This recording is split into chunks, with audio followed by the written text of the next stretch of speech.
For coming and making the effort to start coming to meetups in person, which is just awesome that we can get back together and that we've got COVID under wraps, sort of. So yeah, like really excited today. We've got some good speakers, got food, and hopefully lots of chat and discussions. I'm Goran, CTO at Kogan.com. Oh, someone's live streaming. I sound different on that audio. I mean, I sound much better in real life, obviously. So I guess welcome to Kogan.com, who sponsors this event, which makes it easy because it's easier for me to sign off on the bills and run the meetup, which is awesome. Obligatory, we're hiring like everybody else is. And I know it's like really hard to get a job these days. So we've got roles open for you across the whole stack, from if you want to recruit people for an internal recruiter and dev advocate, if you want to be a delivery lead or in a product space, all the way through if you want to be an engineering manager or a full stack developer, or aren't a full stack developer but are interested in full stack or want to develop native apps. So lots of roles going. Feel free to apply. Tonight's menu was banh mi and rice paper rolls. Hopefully they were yummy. Take some on your way out too. If there is like vegetarian, vegan ones, I'm not sure if everyone figured that out. The labeling kind of broke when you took the lid off, and then you don't know what's left in there. And then the important menu is our talks.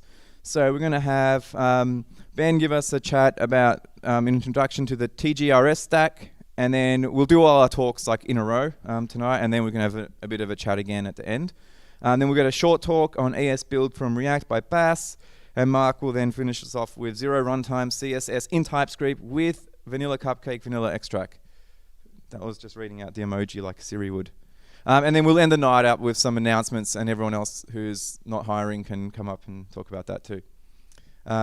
Cool, so Ben? Hopefully I didn't stuff the AV. Let's see what happens.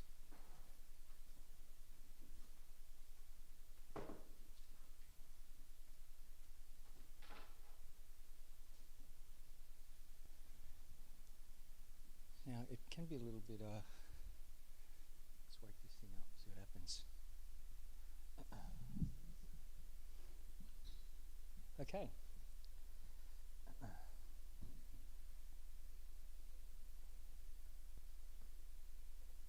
Even better. All right. Okay, now you're welcome to come and sit up the front if you want, because you're all kind of, no? Nobody note takers? Okay.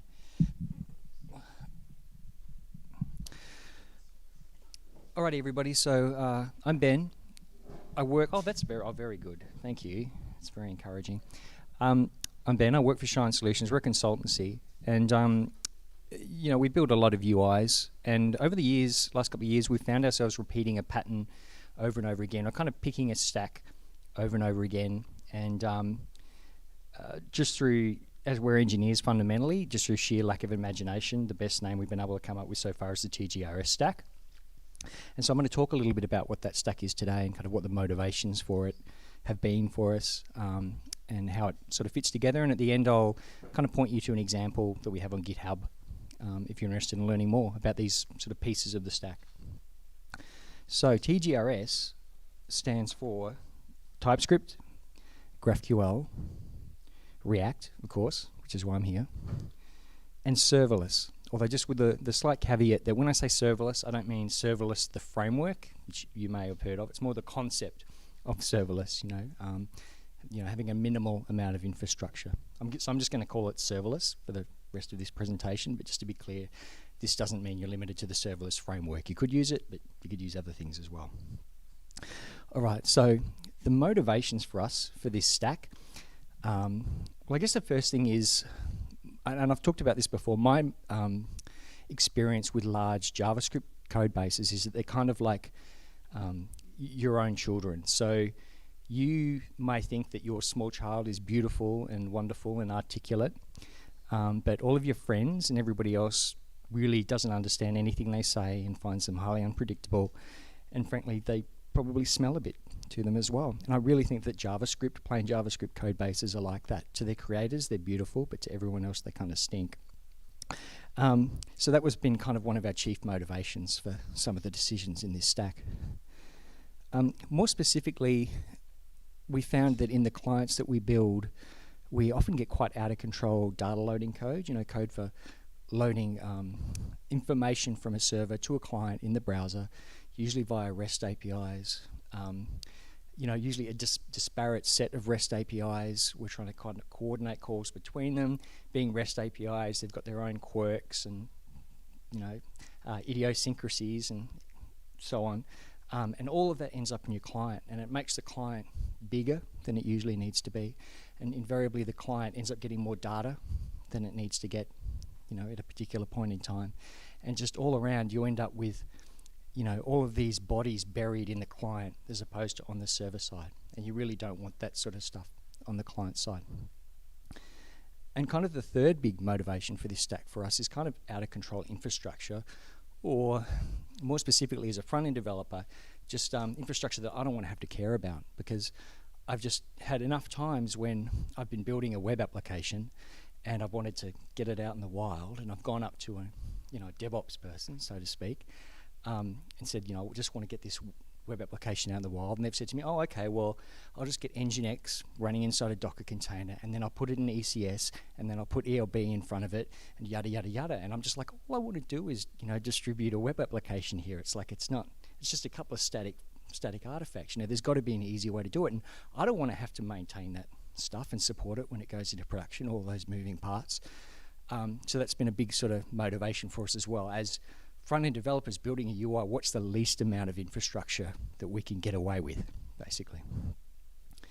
So we'll just kind of summarize what this stack sort of looks like in the real world. We have the user's browser out in the wild on the internet, and then it's talking HTTPS to a React client that's being served up from an AWS CloudFront distribution. And I'm going to kind of speak mostly about AWS serverless technologies, but there are analogous services with other providers, but AWS is probably the most well-known. So in this example, we've got a CloudFront distribution that's serving up static assets for a React client, and the React client's then talking via GraphQL or GraphQL over HTTPS to a GraphQL server. It's running in a lambda function. It's got API gateway in front of it. And then that server is really just acting as an aggregating layer for a whole bunch of nasty REST services or whatever that are back in your enterprise. Maybe some other GraphQL servers that might federate them in or something like that, or frankly, anything else, other mystery services, okay? Generally, we try and put as little as we can in this GraphQL server, so you don't want to get too exotic with what you're interacting with. I've done it with like Kafka and things like that. It can get a bit nasty, but it's certainly possible. But this is kind of the architecture in a nutshell. And the key properties of it are firstly that, and this is really important, is that you see I've got a grey box around that called UI, and the UI really does constitute a client and a server. And it's really important for developers to acknowledge that building an efficient application really requires that they care not just about what's happening in the browser, but also at least a little bit about what's happening in a server. Like, after years of doing this stuff, that's kind of the conclusion I've reached. You can't have front-end people and back-end people, okay? You can have lots of back-end services and have other teams responsible for those, but if you're building a UI, you really need to think about a client and a server together and have the same people working on both parts of it, okay? And I guess the other part of that is that it is serverless everywhere in this particular architecture. That's kind of the second property of it. We're using CloudFront at the front and Lambda at the back. And finally, and this isn't really on the diagram, but it's also TypeScript everywhere. We're using TypeScript on both the client and the server side. That's really important. So I'm going to kind of drill into some of these rationale a little bit further. TypeScript, it's about scalable JavaScript. We've had other options in the past, but TypeScript's kind of, become the dominant framework for this sort of stuff. And it's kind of got to the point with me where I actually I'm not really sure how I worked before I started using TypeScript. Like I don't know how I ever got anything done, to be honest. So it's got to the point for me where for just about anything except the most trivial stuff, be it client side, server side, or testing, or even just scripting, pretty much I go to TypeScript now. Because I guess the other thing is, I don't know about you, but I'm at a point in my career where wherever someone comes up to me and says, hey, can you just bang up this little script? You know, it's just a little thing, it's never going to go anywhere. You know, you can just do it quick and dirty. In my head, I'm just going, okay, so it's production in 2 weeks' time. You know, so it's kind of pretty much from the get-go, I just go to TypeScript now because it's just easier. That said, you know, one of the good things about TypeScript is it's easy to incrementally bring it onto a project. But I think that to use it in an architecture like this, ideally you kind of turn the dials up to 11 on your usage of TypeScript. And there's kind of 2 important flags that I recommend for this. The first one is the no implicit any flag. So, you know, I'm not sure who kind of has used TypeScript here that much, but by default, TypeScript doesn't really demand that you put types on everything.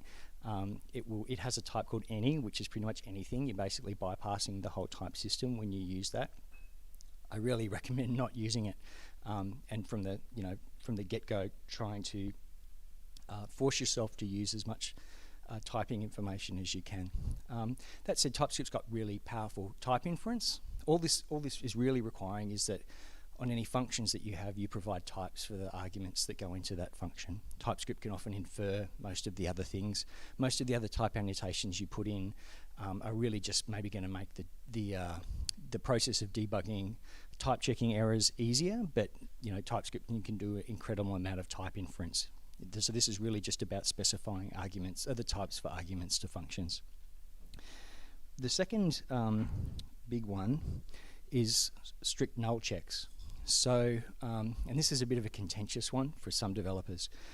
So this really is TypeScript detecting whenever an object may potentially be undefined or null, you know, falsy, and not letting you do something with it unless you've explicitly dealt with the possibility that it could be null or undefined.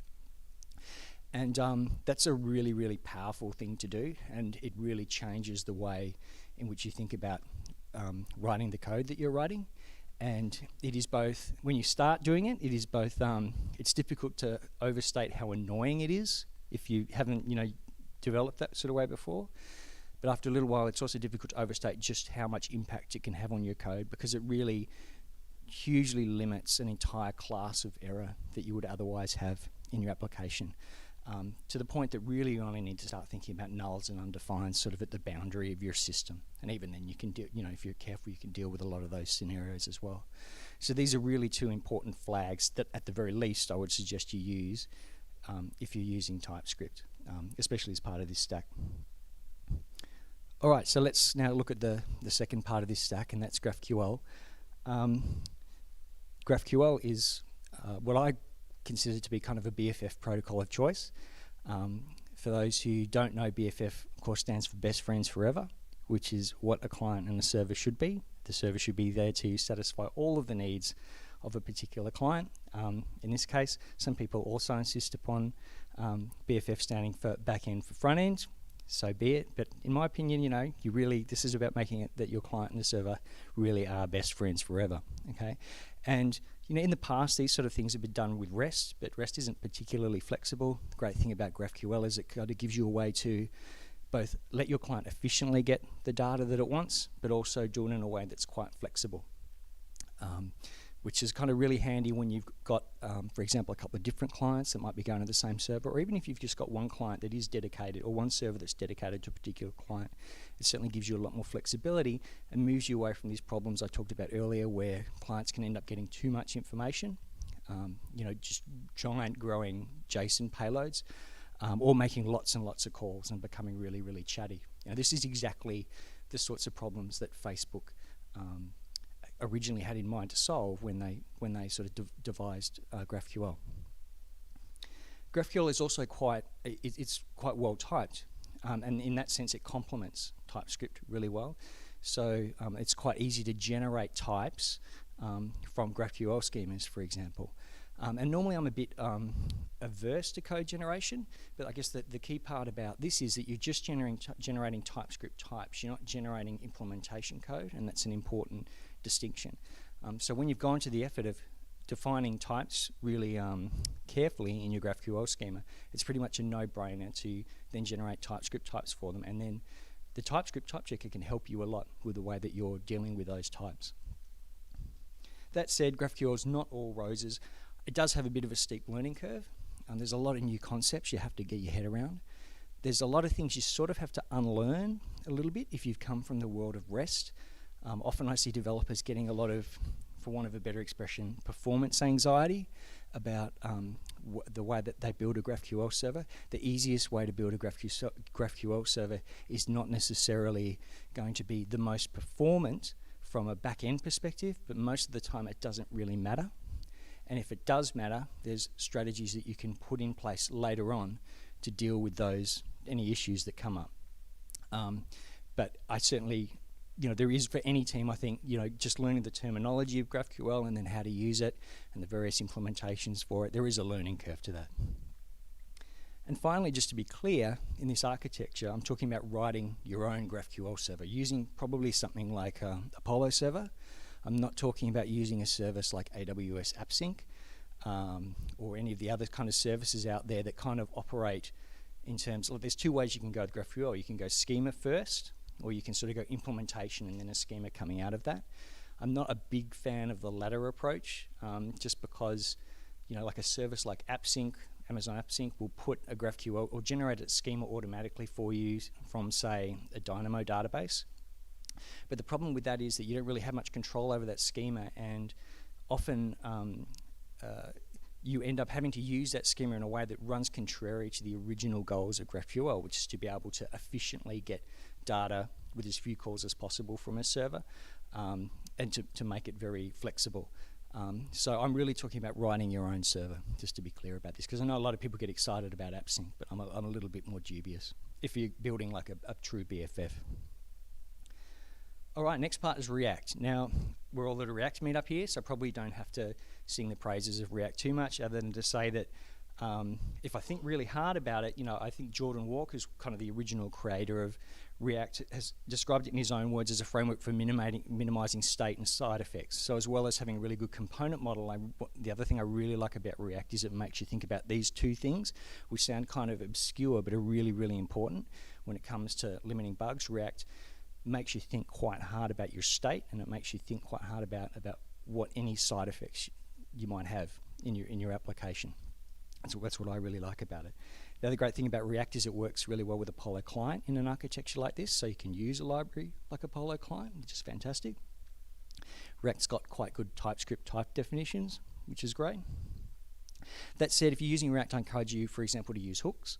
The Apollo Client APIs work best if you use hooks. Hooks are a really great abstraction mechanism. I kind of encourage you to check them out.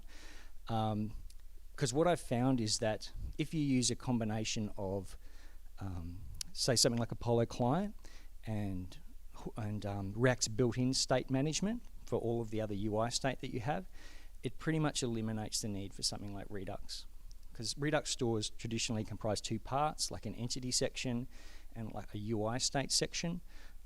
What we're doing here is we're saying, well, all the entity stuff's going to be taken care of by the GraphQL client, and all of the UI stuff, well, we're just storing the state in the component tree, where it all the state automatically gets managed for us, torn down, and so on. So we just don't really need Redux anymore in this situation. Finally, the serverless side of things. And this is where kind of the various parts of the stack complement each other. I mean, put simply, Lambda works. It's really easy to embed Apollo server inside a Lambda function. There's only one exception to that, and that is GraphQL subscriptions, which just will not work at all. That said, certainly in the projects that I've used, we haven't needed subscriptions as an absolute deal breaker. If you do need kind of live updates of data, Apollo makes it very easy to poll from the client, which is usually sufficient. And people kind of get very excited about subscriptions, but when you embrace sort of like a push mechanism, like subscriptions, it can have quite profound implications for the rest of your architecture, like where everything in your system needs to be able to push changes up, not just your GraphQL server. So you only really do that if it's something you really need to do. And a subscription is not a live query either. They're kind of fundamentally different things. And if you try and treat them the same, you can end up with some pretty horrendous performance issues. I guess the second serverless part of all this is CloudFront. And the key distinction, the key point to make here is that using CloudFront is worthwhile even if you don't need a CDN. So when I was having conversations with these people who wanted to have Nginx running inside a Docker container, running inside ECS with ELB in front of it, they'd be going, but we don't need a CDN. Why do we need CloudFront? And I'm like, well, it's still just easier. Like, it's easier than what you want to do. We don't even need a CDN, but it's still easier to distribute something via CloudFront. Okay, for example, the app that I'm working on at the moment, which is kind of an internal application, costs $5 a month to run. That's using lambdas and CloudFront to distribute it. I'm pretty confident that if we were hosting containers ourselves, it would cost a lot more than that. And all the monitoring and stuff, comes pretty much out of the box for us. That said, there is one big caveat with using serverless, and that is security, because every Lambda function fronted by API Gateway, or every CloudFront distribution that you have, has a name. It might be an obscure name that's generated by AWS, but it has a name. Anybody can get to it. Now you can hide Lambda functions behind inside of VPC if you really want, but if you're going to access it via a CloudFront distribution, you really need to assume that these things are going to have publicly accessible names. You can't assume it's a contained network. So you need to take a few actions to mitigate those risks. So and that's been especially important for me on the projects that I've had, because they're actually internal corporate applications. They're limited only to staff. So we use things like IP whitelisting.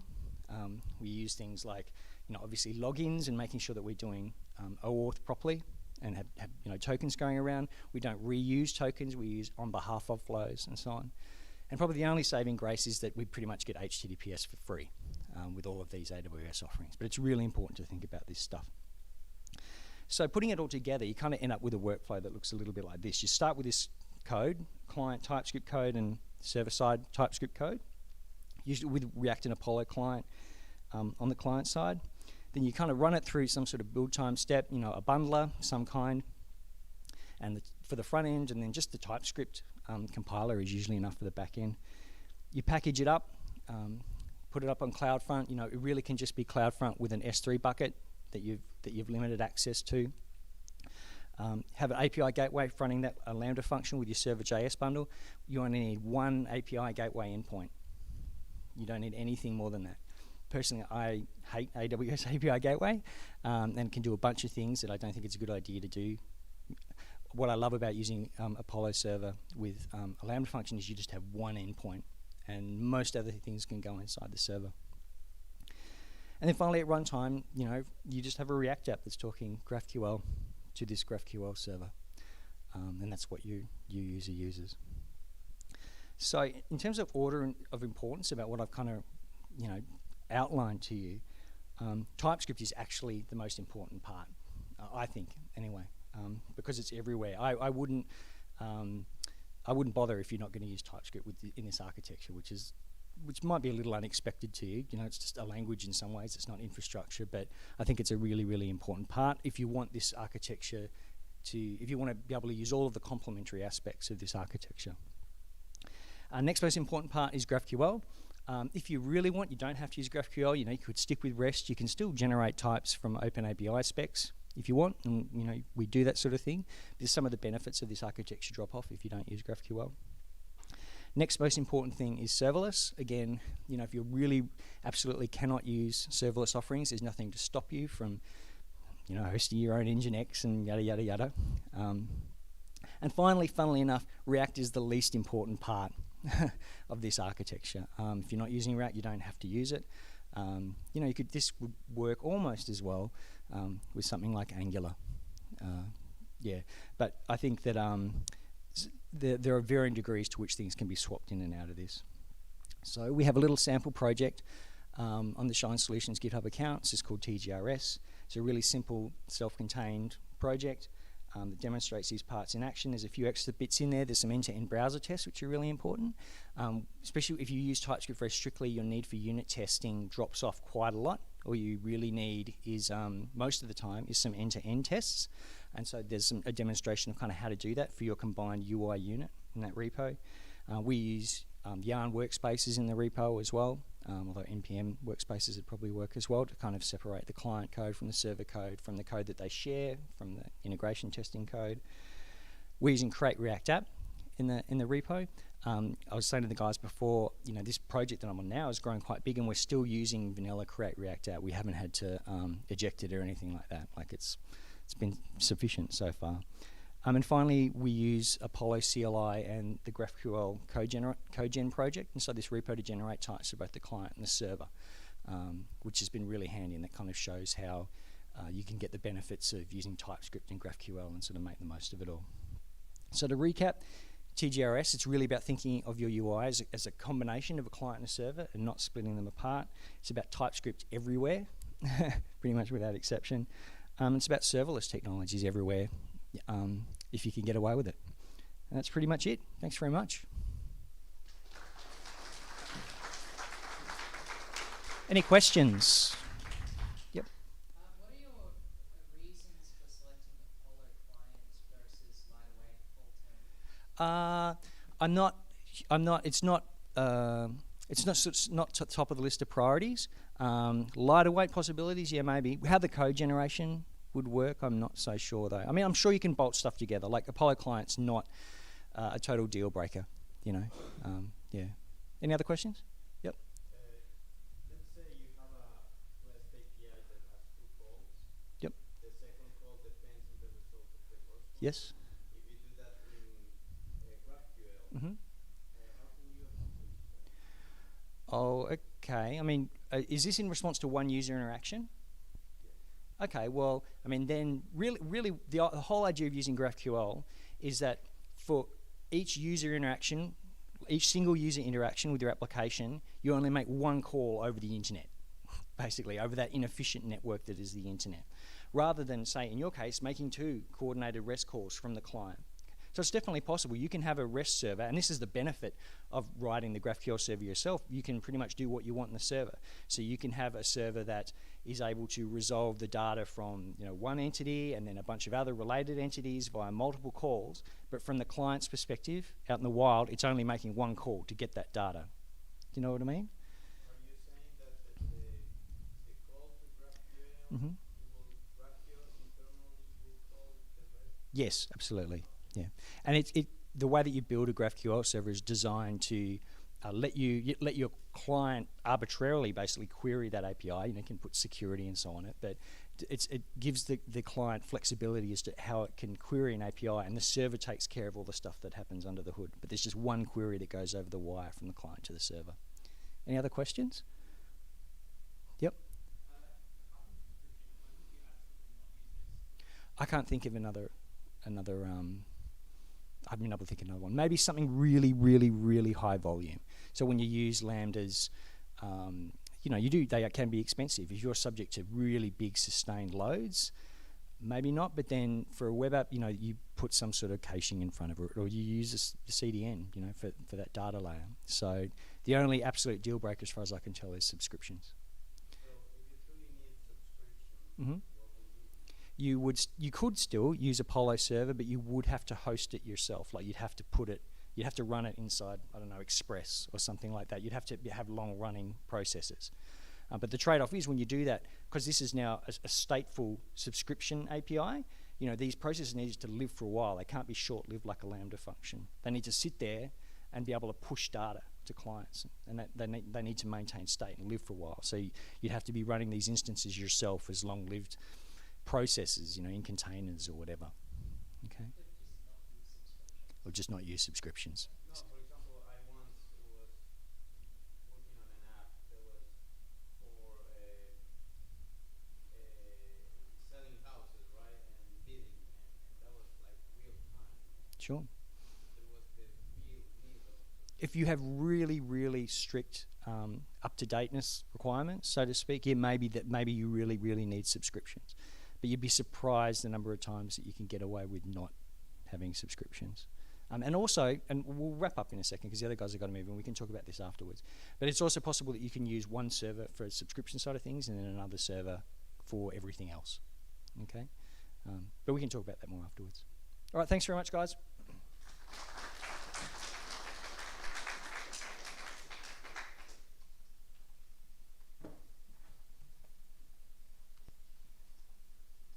Just while Bas comes up on stage and sets up, We are live streaming, so it's good to see there's like 70 people watching online too. So that's working well, which has been a pretty good setup. And if anyone wants to know about how that's working for other meetups and stuff, feel free to chat.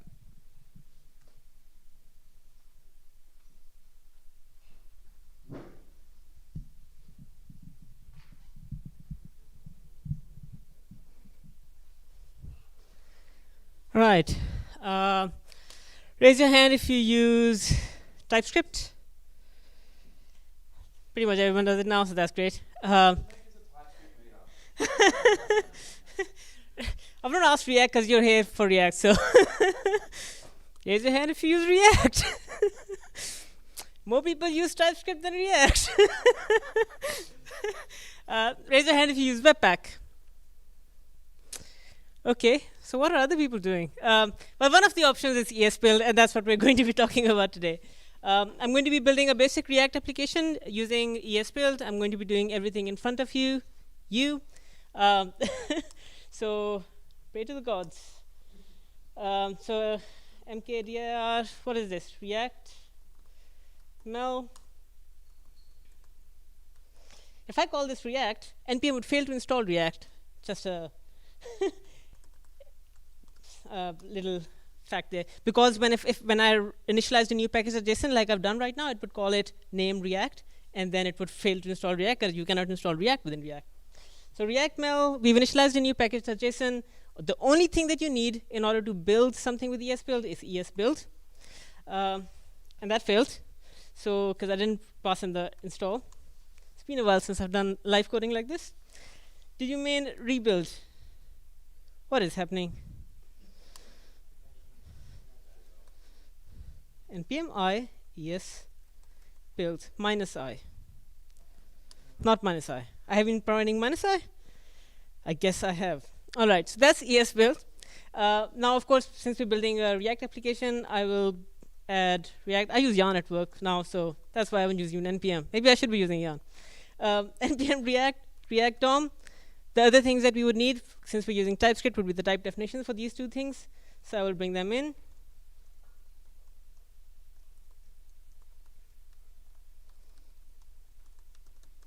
And since we are going to be using TypeScript, I will also install the TypeScript compiler. Now notice that the ESBuild package installed in 0.5 seconds. And again, I have lost network. So pray to the gods again. Nah, it'll work. Just thank you. React DOM types. Thank you. And this is going to take a bit more, 1.6 seconds. So not that bad, but considering that you just installed something that's built with Go, it's pretty fast, I would say. Although it probably came from cache because I wasn't connected to the internet, but I've done this online as well before, so trust me. Now let's open this up in our IDE, if I can do that.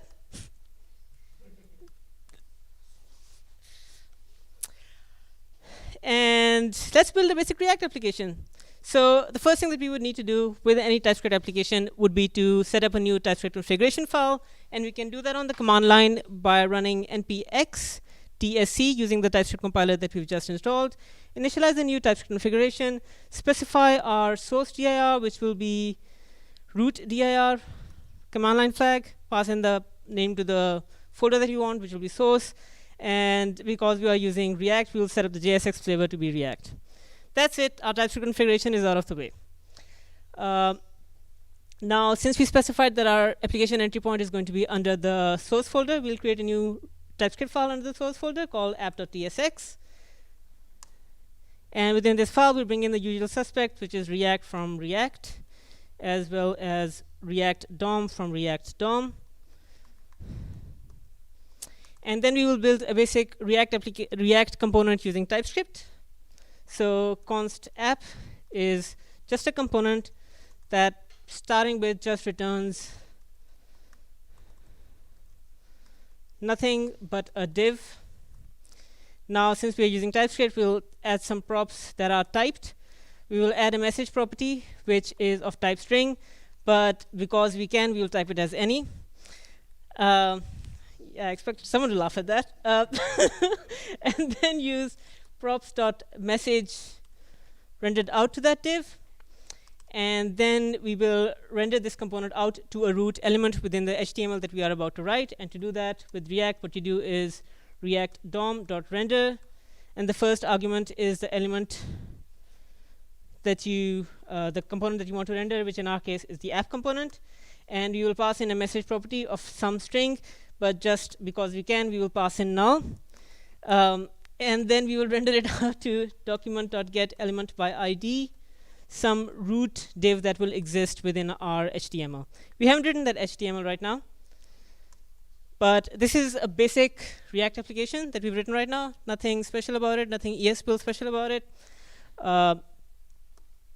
But of course, in order to render this to something, you would need an HTML that has this getElementById root present within it. So we create this within our public folder called index.html. Create a simple div, give it an ID is equal to root, and then we load a script which will be the compiled version of our React application. We're going to compile it into this thing called bundle.js. Yep. Sorry. Source is equal to bundle.js. So just a basic HTML file, nothing special. This root div is where we're going to render our app component and to this particular root div. Now let's bundle this source app.tsx into this bundle.js with ESBuild. Now of course I could just run the command on the terminal, but it's good to add something in our package.json so that we can do it in a repeatable fashion. So to invoke ESBuild, just like to invoke Webpack, you need to first install Webpack CLI. You don't need to do that with ESBuild. It just run ESBuild. It's just one package. I don't know if any of the packages in the ESBuild ecosystem, maybe there are, but I haven't had the need for any of those. So just ESBuild, pass in some application entry point. So I guess you just pass it on the command line as, let me cheat here, as just the name. So it doesn't like pass in the path. So source app.tsx, that's our main application entry point. We're going to bundle everything, and just to show that we're also doing the performance production build, we'll minify it as well. What else can we do with this? Well, we can even enable source maps, so just give it more work to do to make it as slow as we possibly can. And then we want our output to be in this folder called public/bundle.js, which is what we wrote in our index.html. So now I'm going to open up the terminal and run this build that we set up within our package.json. npm run build. Hopefully I did everything right. Now how long do you think that that's going to take? Cool. 26 milliseconds. So that's pretty much the selling point of ESBuild. It's written in Go. It's compiled to binary and shipped, so it's just fast as that. And so, and to show you that this actually is what we expected, if you open up the public index.html folder, HTML file, we will see a nice null represented there, which is an excellent mistake that I made because I chose to not follow Ben's advice. So I'm going to jump back to my code and turn it into a string. And now TypeScript is going to complain that this null is not a string. So I'm going to provide a message here, hello React Melbourne. And now I can run the build again and open it up. But instead of that, let's add a live building workflow to see how that works. So I add a new target within our package.json called strat instead of start, because I can't type today. And within this start, what we will do is just run the build command, say again, but this time pass in an additional command line flag, which will be watch. Very intuitively called. So if you just run npm start now, it's going to compile it, and it's going to start watching it for changes.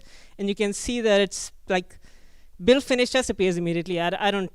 It doesn't tell you the time, but I'm assuming it's milliseconds again. And if I reload this, you can see the text that we wrote over there, which is hello React Melbourne. Melbourne. Thank you all. Questions? And of course, I have to refresh this still. It doesn't do a browser refresh, but it's It builds it fast. Trust me. See that. See that. Questions? Why was the bundle so big? I don't know. Yeah, 26 to 268 KB. That was not that you said it. 129 KB. Yeah. So 64 is React. The rest is just junk. 1 KB of that is my code. I don't know.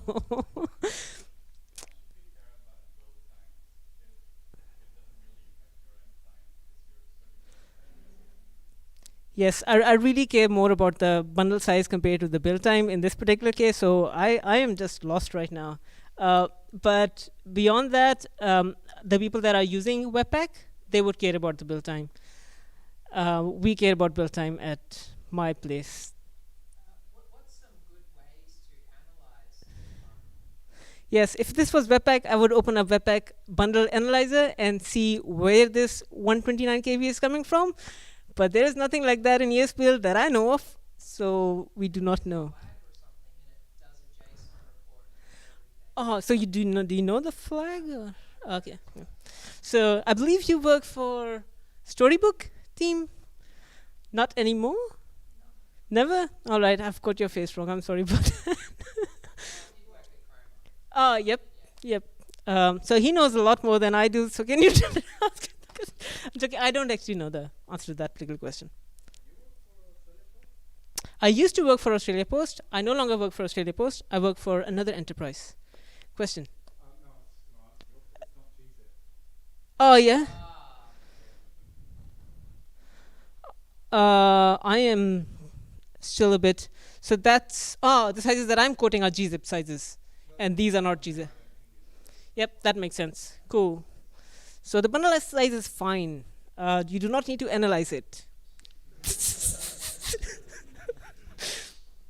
Next question.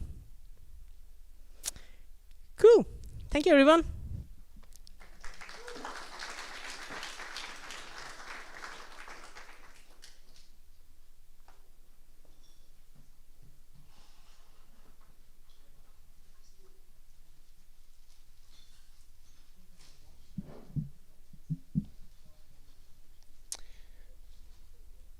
All right, so hello everyone. For those of you who don't know me, my name is Mark Dalgleish, and as you can see here, I'm going slide free tonight, which is very unlike me. Normally I get all showy and high level with slides, but tonight I wanted to get down into the detail of Vanilla Extract, which is a library that I, among others, have been working on at Seek for a while now, and I'm super excited about it. So hopefully by the end of tonight you'll have some understanding of why, and you'll maybe even be convinced that it's something you should check out yourself. So what I want to do is use this as a way to keep myself on track. I've got this little to-do.md here. I've got through the high there at the start. Now what I want to get to is, as it says there, the backstory. So I'm going to jump over to Chrome. Now, just as a bit of a tour through the work that I'm doing, or some of the work I'm doing, at Seek I work on the design system, which is open source, you may have seen before, called Braid Design System.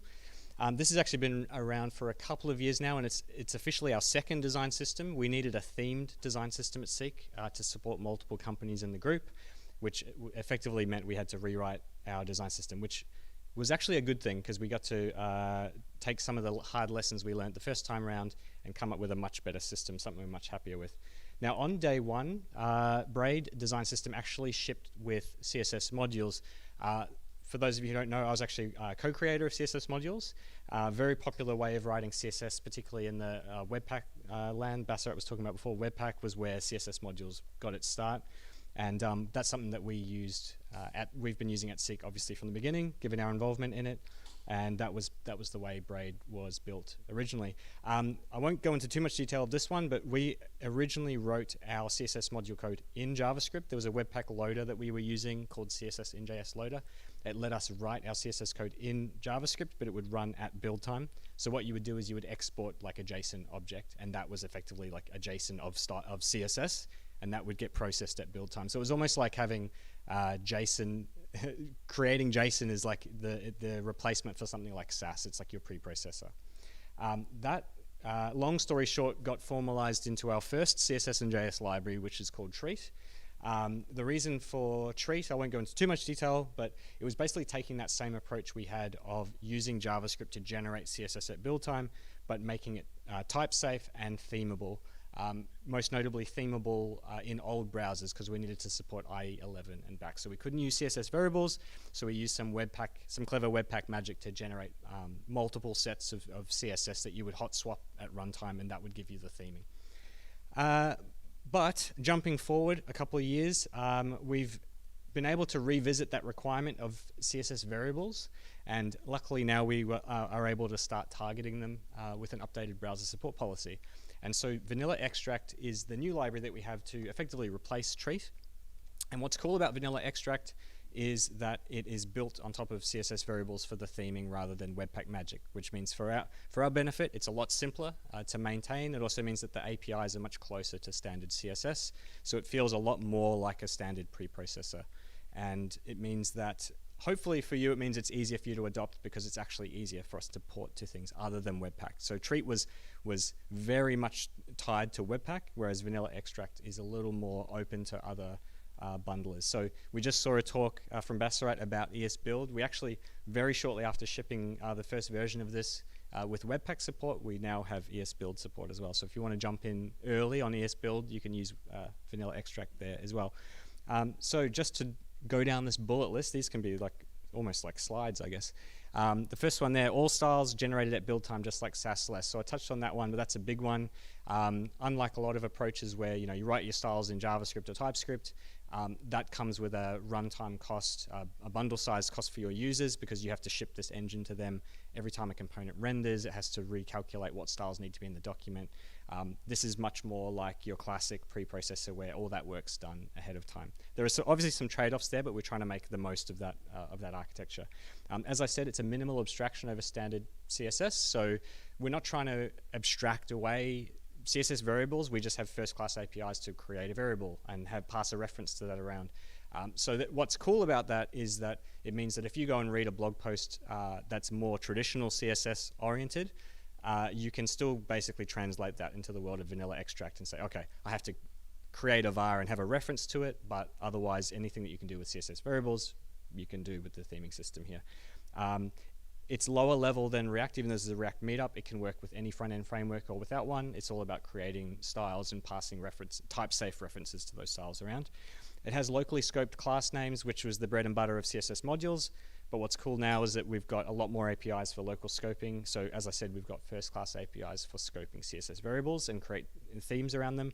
Keyframes and font faces as well. We have locally scoped versions of those. There's a high-level theme system, which I'll go into. There's some other cool things, like we've got a package that lets you write type-safe calc expressions. We build on top of a really awesome open-source library called CSS type, which means all of your CSS, the actual CSS rules that you write, are typed as well, so you'll get nice autocomplete in your editor, even though you're writing JavaScript objects. And it's also type-checked where it needs to be. One thing that's really cool that we always wanted to do with treat, and we kind of couldn't because of its coupling to Webpack.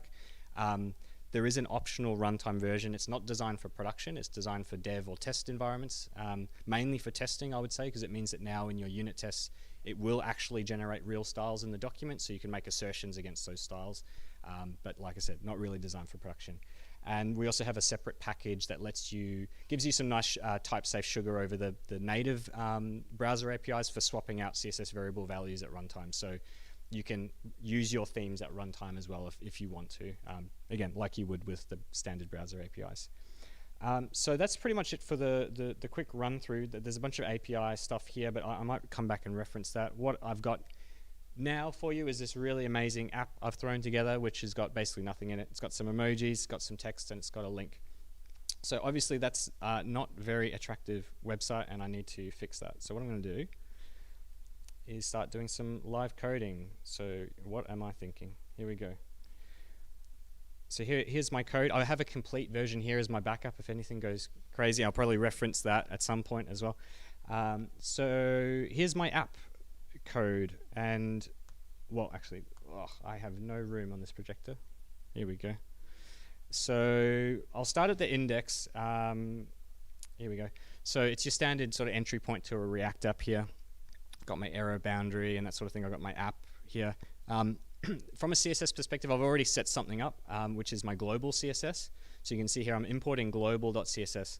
But what's really interesting is that even though that says .css, it's actually a .ts file. It just, you don't put .ts at the end of your import.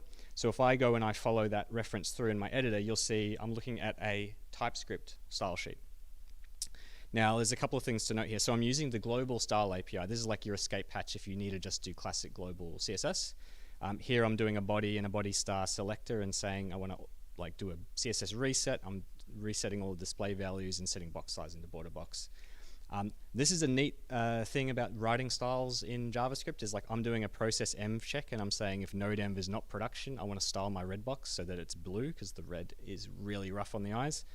And we have a style sheet already in the app. So what I can do over here, if I view page source, whoa, that's zoomed right in. What you'll see here is that there is a real live style sheet in the document. And if I click it, it has actual CSS in it, even though I've written it in TypeScript. So that's the magic here. Now, ideally, you're not writing a bunch of global styles. This is the exception. So we're going to start writing some actual like proper type-safe stuff. Here we go. So we'll jump back here. What we're going to do is we've got our app.tsx. So the contrast might be a bit rough. In fact, maybe what I'll do, I'm going to flip to high contrast. That might be a bit better. Okay. It's not pretty, but you can read it. So, all right. We've got our app.tsx. What I'm going to do is create a new file next to it. And I'm going to call it app.css.ts. That's a convention we have. Obviously, you can, but it makes it clear what's your style sheets. So what I'm going to do is I'm going to export, let's call it background class equals, and I call the style function, and that comes from vanilla extract. Okay, so I can start putting some styles in here, and I'm going to say background is, I don't know,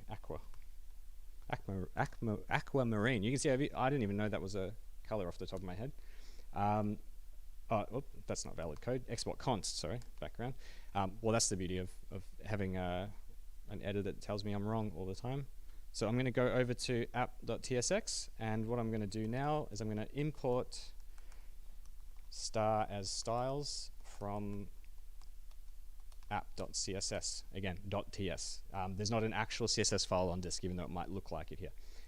So what's cool is you'll see that this is type safe in the sense that I can go and on this div here, I can say class name equals styles dot, and there you go, background there. If I have a typo there, I'm going to get a type error. And unlike with CSS modules, like I didn't have to generate types. Like the file is on disk, TypeScript is like, oh, it's a TypeScript file. I'll go look at that, and it's like export const background. Okay, makes sense. Like no one had to generate types. So that's the beauty of this system is TypeScript makes complete sense of what we've just written. And there's our background. Okay, so what I'm going to do is make that a little bit nicer. I'm going to say that the height is 100 VH, and let's say the width is the same. Cool. And I might say the color is white. Let's do that. Yep. Oh, no, let's not do that. Can't read it. Okay. There's also like another div in there, which well, let's say that's our card. We'll say export const card equals style. And we'll say that the background on that is white. And the padding is, I don't know, 12 pixels. And over here, what I'm going to do is, let's copy paste this guy. And we'll say styles.card. Yep. Again, types are helping me out here. Is that not working? What have I done? Oh, whoops, invalid code. Whoops, there we go. I'll blame my keyboard. I got a 2018 MacBook. Okay. Cool. Well, that looks really weird. What's that about? I always do that. Thank you. Live coding. Okay, cool. So I could keep going. I'll say, in fact, I won't bother making it too pretty just yet because we've got better APIs coming. Another thing, I won't go into too much detail here, but one thing that's really cool about this over something like CSS modules, because if you're familiar with that, if you squint, this is kind of like a CSS module, right? Like I've got a couple of class names and I'm using them in my app. what's cool is that in vanilla extract we have, if I jump back to the docs, style variants, we have an API called style variants, and the link, is the link not working? Okay, let me scroll down. What style variants does is it almost like, in some ways I like to think of it as like being able to nest one CSS module inside of another, like create little sections within your style sheet. Why that's practical for a React meetup is like this might be sets of styles that map to your props, because this, I'll show you why that's useful. So I'm going to create a background style variant, let's say, and then the keys are like the names of your variants. So we'll call this one aquamarine, and that's got a background of aquamarine. There's going to be some duplication in here, but whatever. It's not real code. And then we'll do another one. Let's call that, what's another one? Honeydew. That's a nice color. Why is it not happy? Oh, I haven't imported it. That'll be a start. Okay. Plural. Types are good. So here we go. So now this is the beauty of it being TypeScript, right? So now this is going to fail type checking, like this background class does not exist. Perfect. So I can say background dot, and like here we go. I've got my two variants here, aquamarine and honeydew. Oh, they're actually pretty similar colors, aren't they? I didn't realize that. Cool. All right, I learned something. Yeah, and so why that's useful is I won't go to the effort of doing this, but from a type perspective, right? I can say type background. Let's imagine it's a prop, right? This is a type for our prop. We'll say type background prop equals key of, I write this one a lot, key of type of styles.background, right? And so like I actually now have a type of like honeydew or aquamarine. Like I can get types out of my style sheets and say like I've already wired up an object that defines all my different backgrounds. It means that what I can do is I can make this dynamic. So imagine I've made a prop here where I've said background, right? This is not going to be type safe right now, but what I can do is I can, like that's your background prop, let's say on a component, I can like pass that to my style variants object. So it means that even though it's a static style sheet, I can start to like group my styles, get types out of them, be able to map things through to them. So you start to get like a lot closer to the benefits of a runtime CSS in JS approach without the runtime or bundle size costs, which is really neat. Okay, I'm going to undo all of that. Let's go back. Okay, next thing. This is still working. Yep, cool. So you'll notice that obviously we're just getting started here, but we've got things that typically would sit in your theme. Actually, let me double check. I'm following my to-do list. I meant to do that. Show demo, basic styles. Okay, perfect. I'm on track. Theme vars. So I'm starting to introduce some things that typically would live in your theme. And like I said, this library gives you first-class APIs for dealing with CSS variables. So what that might look like is something like this. I'm going to create a new file. This is just my own convention. I'm going to call it vars.css.ts. And I'm going to what am I going to do? Export const vars. I'm going to create my CSS variables, and I'll say create global theme. Now this is a function from vanilla extract, obviously, and what this does is it lets you first pass a selector of like what's my theme attached to. The most common thing people do when they have just a single app in their theme is they put it on :root, like the root of the document. Anywhere in my document has access to these CSS variables. And then I get to pass in my tokens. So here I can say like colors, and I can say that honeydew is one of my colors, and I'll just make it the string honeydew. And aqua, well, let's make it a different one, navy. There's my second color, navy. I think that's a valid CSS color, I'm pretty sure. And there we go. So I've created some variables. What can I do with those? So if I jump over to my style sheet, my TypeScript style sheet, what I can do is I can replace this background honeydew with, what was my colors again? I've forgotten already. Honeydew and navy. Okay, so honeydew stays. Vars, import that from vars. Oh, wrong file. Try again. I've got two source folders. Dot colors dot honeydew, and then this one we'll switch that out to navy, Same deal here. Vars dot. This is terrible CSS. I realize. I'm aware of that fact. So there's my background, my two colors there. It does not seem to be working. Interesting. Why is that?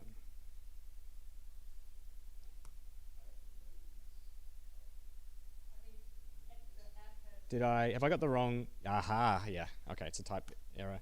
Let's go with navy. Perfect. There's your navy color at the bottom there.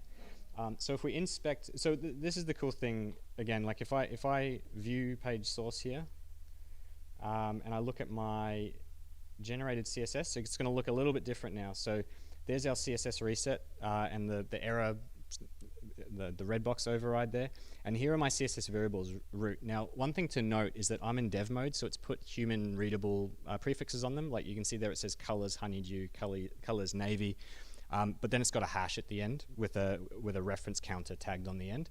So we have one hash per file as well, side note, which means this compresses amazingly well if all the styles are in some core files like what we're doing here.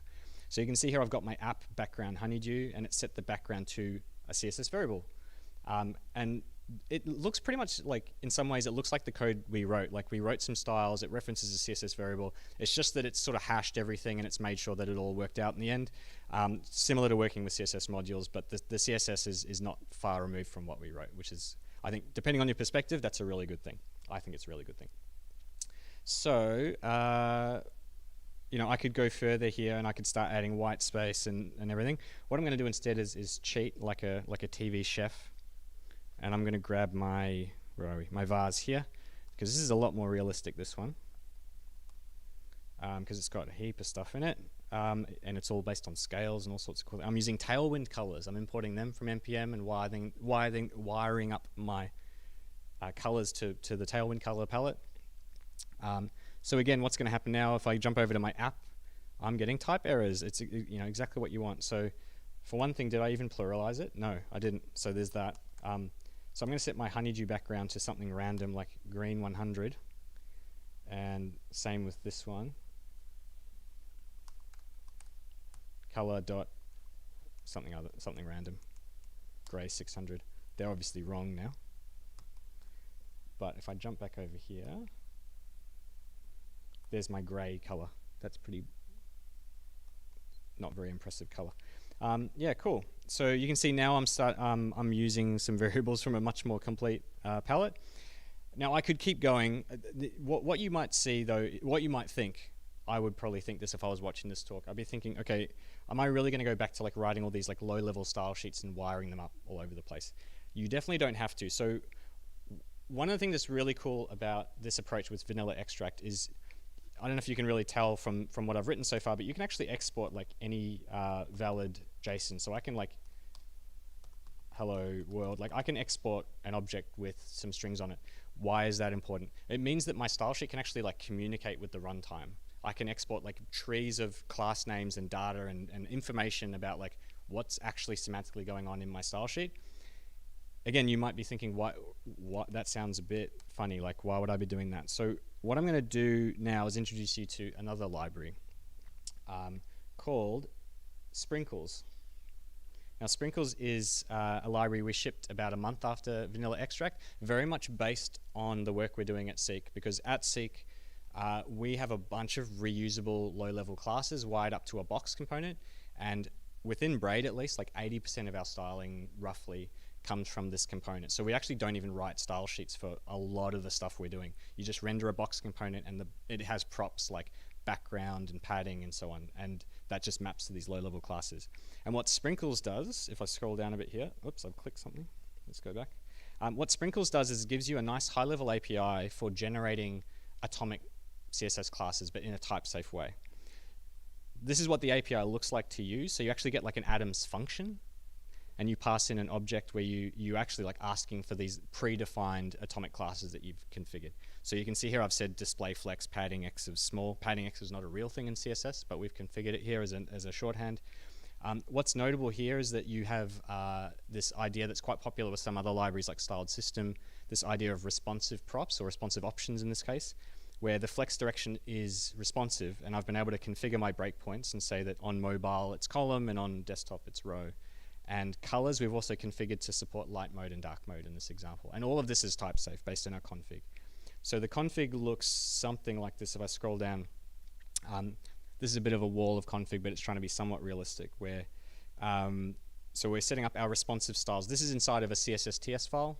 We're calling create atomic styles, and we're setting up our conditions. So here I'm defining my mobile breakpoint. It's mobile first, so I've said mobile. It's actually got no conditions. Up from that, tablet is a min width of 768, desktop 1024, and I've said the default condition is mobile. So if I just say, you know, display flex, just use the mobile condition class. And if you've ever, taking a step back from this, if you've ever used something like, say, Tailwind, where you've got a bunch of low-level reusable classes, what it's doing is it's saying in your entire application, you have a single class for display flex. You have a single class for display flex on tablet, for desktop, and so on. And what that means is that you get a high level of style reuse. But from a React perspective, what's really useful is it means that now your React runtime can much more easily compose up static styles by just picking and choosing from these predefined low-level classes. And that's what this API is trying to do. Excuse me. So what I'm going to do is, rather than force you to watch me copy and paste a bunch of this demo code and change it, I'm going to pull over one I've already built. Here we are, atoms.css.ts. So I'm going to create, here we go, atoms.css. I should have just copied the file. But anyway. Okay, so here's our atoms.css.ts. So working from the top, you can see what I've done now is I've pulled in my CSS variables as well. And I've configured a bunch of stuff. So I've got display, none, and flex. I've got my flex directions. I've got my align items. I've got my gap, because browsers now support that on flex as of Safari 14. Padding top, bottom, left, right. We've got width of 100 VH and VW, as we saw before. Border radius, scale, font family, font size, line height, text align center. I can put all my valid CSS I want ahead of time, and it's going to create low-level atomic classes for all these things. I've wired up some shorthand so that I can, if I ask for padding of a certain value, it's going to pass it through to top, bottom, left, right for me. If I ask for X, it's just going to do left and right. Y, top and bottom, same thing. I've polyfilled place items by saying, you know, if I ask for place item center, I actually want it to set align items and justify content to be center. Type size also is an alias I made up, which maps to font size and line height because they're both a scale that have the same values. Here's my color palette. I've said that I've got light mode and dark mode. Dark mode is a media query condition that says when the browser prefers color scheme dark. I won't demo it tonight, but I can also put a selector here. So if your app has like some logic for how to be in dark mode, what I can do is I can say like, you know, html.dark ampersand and say, well, if I'm inside of an HTML tag that has a dark class on it, then this util applies to that. I don't know if I saw a hand or not. I'm seeing things. No. Okay. If you have a question, I'm going pretty fast. If you have a question, please chuck a hand up and I will stop and take a breath. Okay. So those are my atoms. What that means now is if I go over to my style sheet, what I'm going to do is I'm going to start using my atoms instead. So let's roll this back to just a style for now. And I'm going to delete all of that. I'm going to go and replace this one with just .background now. Okay. Let's go back to our app. Okay, so what's cool now is like, so that was a bit of setup, but like why is that cool? So it means that, well, I don't even potentially have to use this style function at all. I can say that the background is some atoms. Make sure it's the right one. And it's a function call here that I'm making in my style sheet. And I can like ask TypeScript to tell me like what valid atoms do I have that I've configured. So here's my background that I set. And again, I've got, here are the colors that I configured. I've got white and a scale of green and a scale of gray. So I'm going to say green, I don't know, 600. Gray, wrong one. Green. Okay. And did I break my app? Oh, yep. Why is it not happy with me? Oh, of course. Wait, no. Interesting. Let's debug. Why is this not working?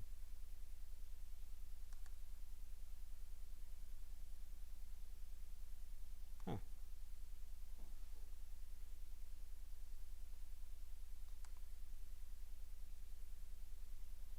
I don't know what I did wrong there. Has someone seen something I haven't? Maybe not. Oh yeah, good catch. Thank you. That's right. I deleted all my styles, so they're gone. But what's cool is 100 VH is there in my height utils, and my width utils has. So I can't actually make the silly mistake I made before, because literally only 100 VW is in my list of valid values here. So if I put VH, I actually get a type error, and it's like, you didn't configure an atom for that. It's not valid. What I like about this is there's a certain, what I'm going to do down here is use atoms here, and then I'll talk about that. So this one, I'm going to say that the background is white. Now the thing is, you might not like my naming scheme here, by the way. You can come up with whatever like names you want. So you could call it background card or something semantic if you want. So background white, and then padding. I've set up, this is something I'm playing with, I'm setting up a scale that's just literally 1x, 2x, 3x, rather than trying to come up with clever names. And that's just a scale. It's basically going next up on the scale of space that I've defined. Makes it easy to iterate, which is cool. And like I said, that's just pointing at classes. So I can then make that responsive. I can say that on mobile, I want it to only be 3x, but then on desktop, let's double it to 6x. Why is it not happy? PX. TypeScript saved me again.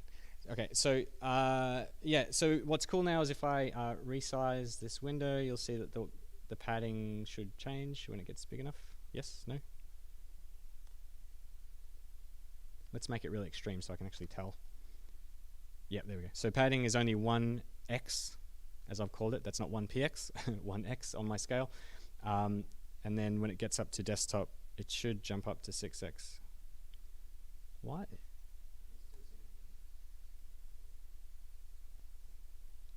This is why you don't live code, but I haven't learned the lesson. All right. Anyway, let's pretend it worked, because it definitely works. It definitely works. Okay, so what's exciting about this work is what we're trying to do, I guess, is build something of a platform that you can keep building up in layers from. We've got the primitives there that you can start doing more interesting things than just having better style sheets. Because I mean, at the end of the day, is this not just like mix-ins and Sass or something like? Sort of. It's type safe. That's cool. But what's really interesting is that this atoms function, because it's literally just looking up predefined classes. It's not even doing any real work. We actually can use this at runtime as well. So you know what? I'm just going to like pretend this style sheet doesn't even exist. Let's delete the reference to it. Well, let's not delete the reference to it. Let's just work here. So I'm going to say class name equals styles, atoms. I can just call the function inline if I want. Let's go back. Let's just, to be safe, let's copy and paste this one. So I can literally just call my atoms function inline if I want and get an error. Because I didn't import it, of course. So let's try that again. Oh, we're back. So why is that cool? Like, okay, so now I get an API that feels a lot more like runtime CSS and JS, even though it's static, because I can start like passing props to this function call and getting static styles out. So that's pretty cool. So like my card, again, I could take my card style here that I put over here. Now, of course, you have vanilla extract to fall back on if like there's some style you want to reach for that doesn't exist in my atoms. Chuck it in your CSS/TS file and like compose it up like normal styles. But I guess the idea is that for like, again, 80+% of your styles can be expressed in line if you like as an atoms call like this. So now my style sheet's actually not being used at all, so I can even just like delete it if I want. So that's pretty cool.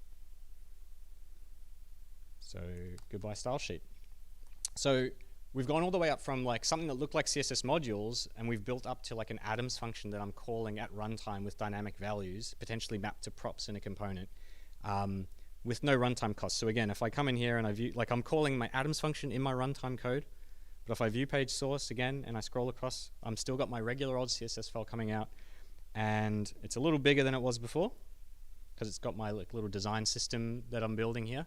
But here's all my CSS variables for my space scale, my color palette, my font size and line height, which I haven't used yet. And then I've got my responsive, these are like all my mobile ones, right? Like my display flex direction line items and so on, all my utilities. Scroll down and you'll see some media queries coming through, right? And we actually group the media queries together, so it keeps it nice and lean as well. So you can see here we've got our tablet styles, and it's just a repetition of what we had before.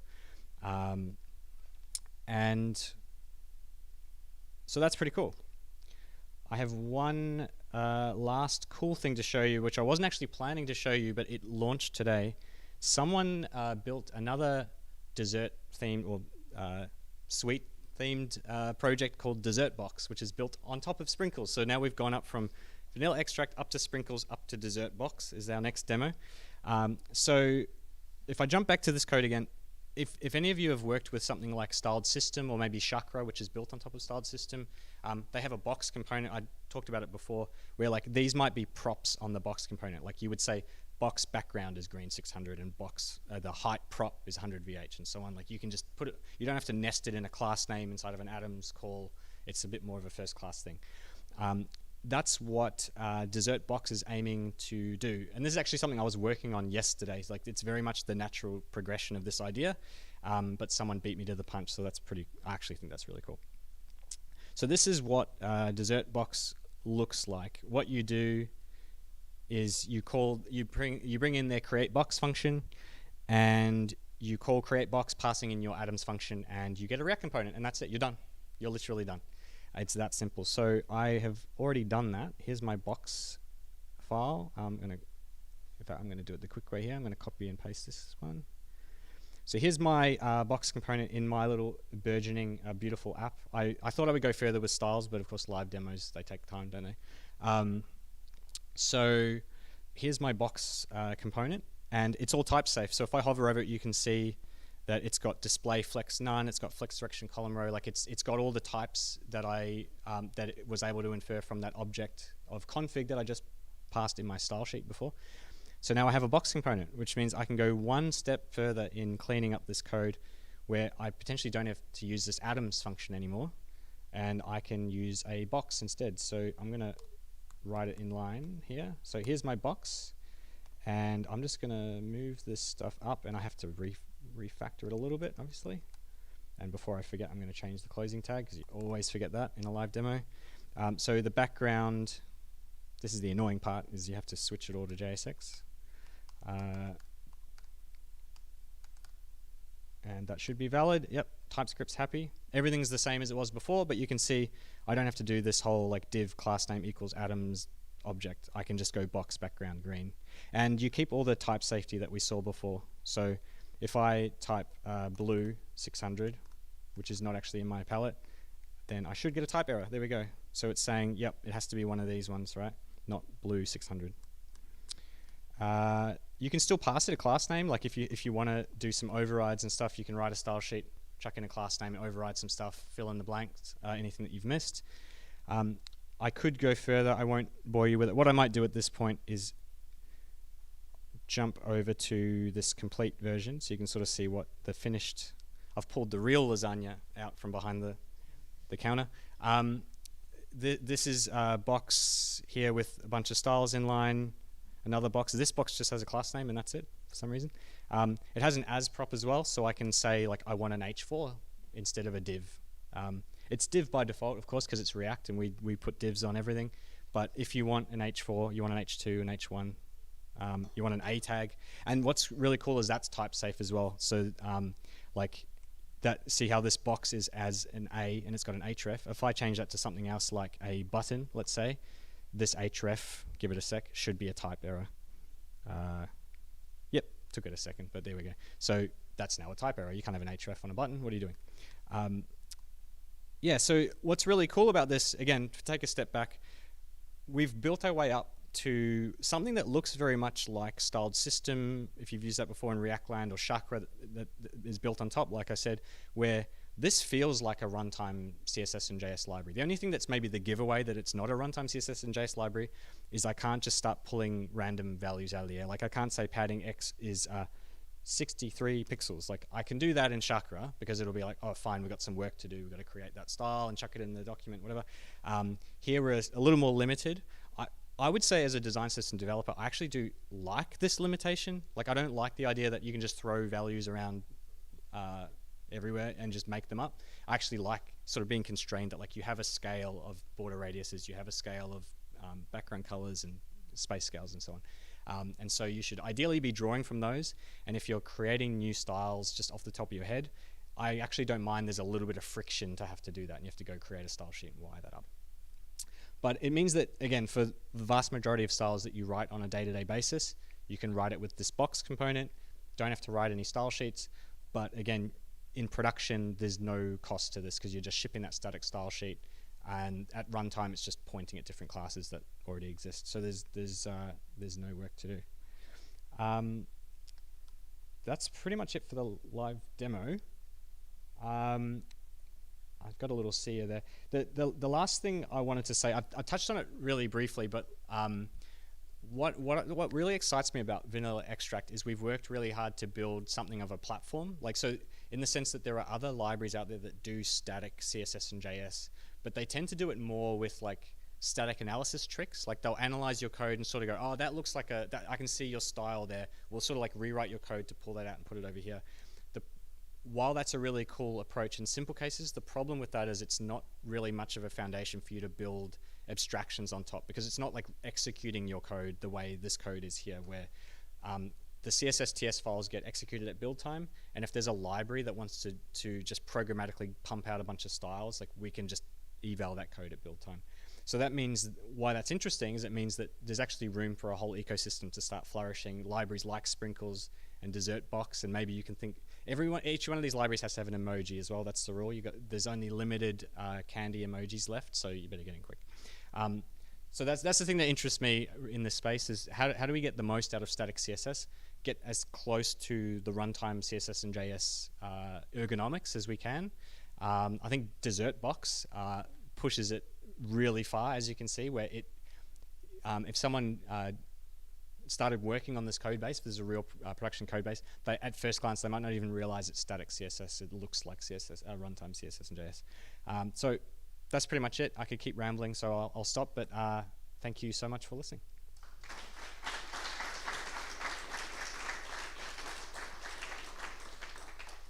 Any questions? Yep.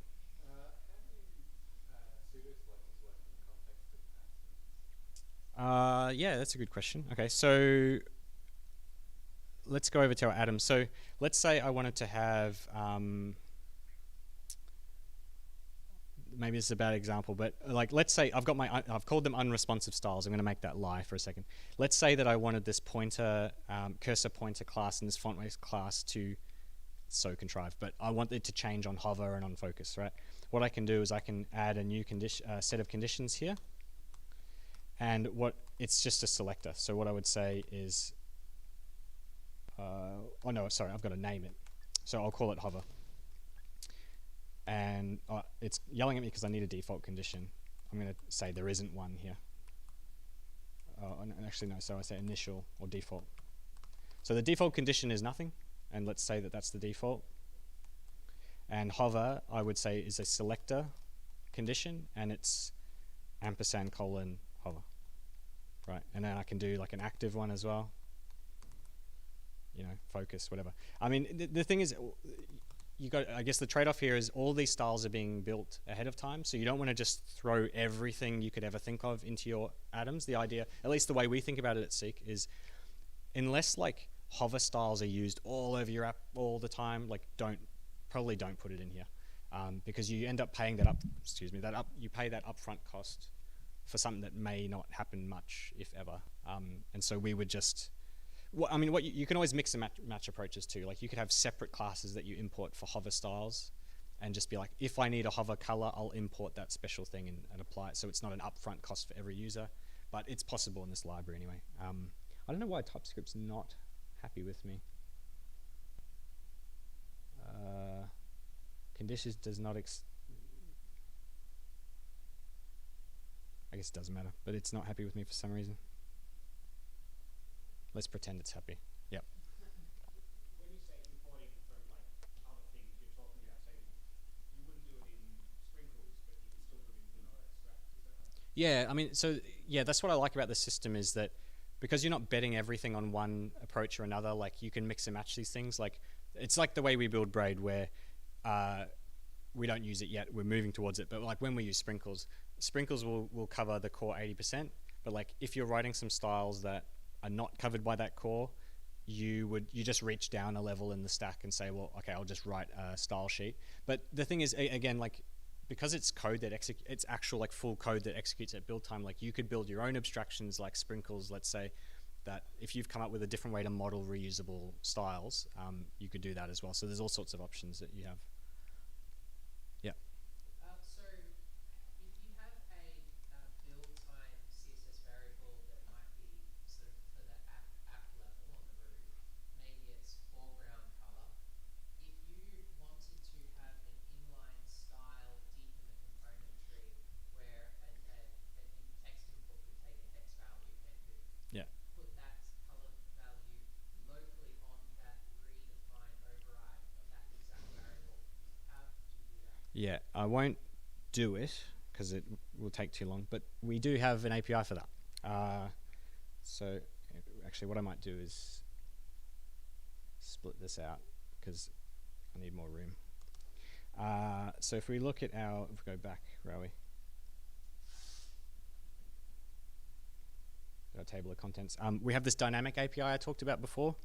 I don't know why any of these links are working in the README. Dynamic API. So this is a separate package that you install, and it's designed to be, unlike the CSS package, this one runs at runtime. And there's the first one up top is what you're talking about, create inline theme. So what you do is you call create inline theme. I'll zoom in a bit. So here's my styles.css.ts, right? And I've imported some CSS variables that I've created, like a theme. What you can do is you say create inline theme. You pass in your var like contract, as we call it. So this is the thing you have to honor. This is a very contrived example where it only has a space scale on it, but it could have more. And so I'm passing in, I have to pass in the values. What's cool is that this is a type error, like if you don't satisfy the contract, like if you haven't provided a value for everything, it's a type error. What it returns to you is an inline style object. And you literally, in this case I'm using a string, but it can be used as an object as well. So you just create an inline style like that. Does that make sense? Well, those values are hard-coded. If they were dynamic, you could just move that function into like a components render. Yeah, so yeah, you're right. So this could be a React component, and those values could be coming in as props. And you could set them as an inline style, and then you get runtime theming, yeah.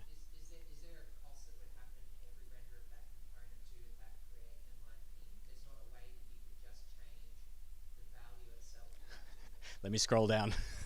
So we have, just because you said inline style, right? There's also a set element theme and set element var, which is like the imperative, like given a DOM node, I want to set some vars on it, not put an inline style tag that then has an effect. So this is like the lowest level you can go, right? Like in the browser, like you have some CSS variables that you want to set on an element, either via an inline style or via the imperative DOM APIs. Yeah, but we've built stuff with this where like there's like sliders on the screen that are changing CSS variables and updating, and yeah, that you can do all that sort of stuff. Yeah, you were first. Online is saying, what about CSS ordering? Is it just the same as the source ordering? CSS ordering. The short answer is it's like when you work with CSS modules in Webpack, where it's just something you kind of got to be aware of. Our general approach is we just try not to write. It's maybe not a great answer, but we try not to write styles that depend on order so heavily. And Atomic's good for that because it's like if you think about that Atoms API, it's like forcing you to pick one or the other. It's not letting you just mishmash like random things onto the element and like hope it works. It's sort of forcing it to be more structured. But it's CSS, like you can make all sorts of clashy rules and put them all on the same node if you really want to. There's not much we can do to guard against that. Yeah. Yep.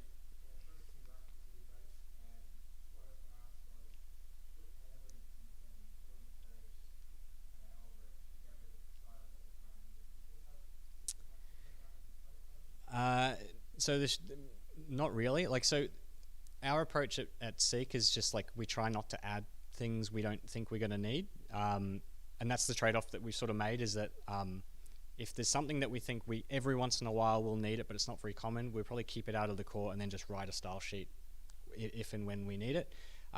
Yeah, it means that you can't just throw anything at the Atoms function like Tailwind might let you do. I have had an idea. Please, someone steal this idea from me. I did have an idea that like, what if you had a tool that like, almost by like trial and error, like removed things from your config and then ran a type check, and then just and if it passes, hey, we can actually just like comment that out. That sort of hinges on the speed of the TypeScript, like the type check. And there was a question before about like why is performance important in your build tools? Like this is a good example where if it takes 3 seconds, that's going to add up to a lot. But if it takes like 30 milliseconds, hey, like now we can run it a lot, and it's not a big deal. So please, someone, whether online or here, please, if I don't get around to it, please build that tool. That it's like type purge is my working title. You can take that if you like. Yeah. Yep. What about like inline and critical path CSS? We don't. Yeah. Yeah, we don't support, just like CSS modules, I guess, like we don't have any first class thing for that. We've thought about like, is it something we could do? We find that in practice, like the atomic stuff is a good, is like a good alternative to that approach, where it's sort of like, how do we minimize the actual final bundle of CSS so much that it's really not a big deal to have a separate CSS file in the head, especially if you can cache it heavily. Like if you've got your core set of atoms, right, you could put that in its own chunk, and if that never changes, like that could be cached for like indefinitely, and people just get the same atomic classes every time they visit the site. So that's like, I actually think there's a valid different approach there versus, you know, inlining critical CSS. Arguably, like the need for that approach is my opinion, but like is usually more driven by the fact that like you have a lot of CSS in your app, and you can't just load that up front because it would take too long. So you need to have some other way of like getting the core stuff. But I think atomic CSS is probably another good solution to that problem. Yeah. Like what about auto prefixing? Yeah, so this runs through your Webpack pipeline. The Webpack version does. So you can put whatever loaders you want after it, run it through auto prefixer. I probably have that set up here. One thing I wanted to actually, oh, that's broken. One thing I wanted to show, if I go back, yeah, I'm just going to delete that. One thing I wanted to show real quick as well, yeah, that's compiled successfully, just because it looks way cooler than, I'm going to run my server in production mode, because I forgot to show you that, because I find it very impressive, is so now if I inspect my markup, you'll see, if I zoom in, it's all just the hashes coming out now. And I mean, hashes are nothing new in CSS, but what's unique, I guess, with our approach, because it's at build time and we have knowledge of the file system, you'll see there's a lot of repetition here. Like this YKM16 is in there like a lot, which means that you run that through gzip and it's going to love it. It's going to love you for it. So it's just going to end up being like just a few characters when it's compressed. So that's really nice as well. Yeah. That's probably it. I'm going to hang around, so if you want to come chat to me, please do. I'd love to hear from you, but otherwise that's it for me, and thank you very much.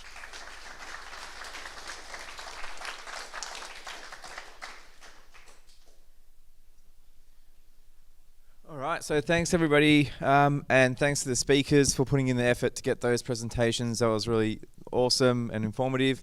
If anyone has any announcements, now is the time to, give you a 30-second sort of announcement. If not, grab some food and have a chat. And thank you for coming. And thank you for all online people too. It's really good to see that people are asking questions online and also watching online. I think that was it's great now that we can go beyond the space of this room in the meetup. So yeah. At least you guys are straight next to your bed. We've got a bit to go. Ta, thanks everyone.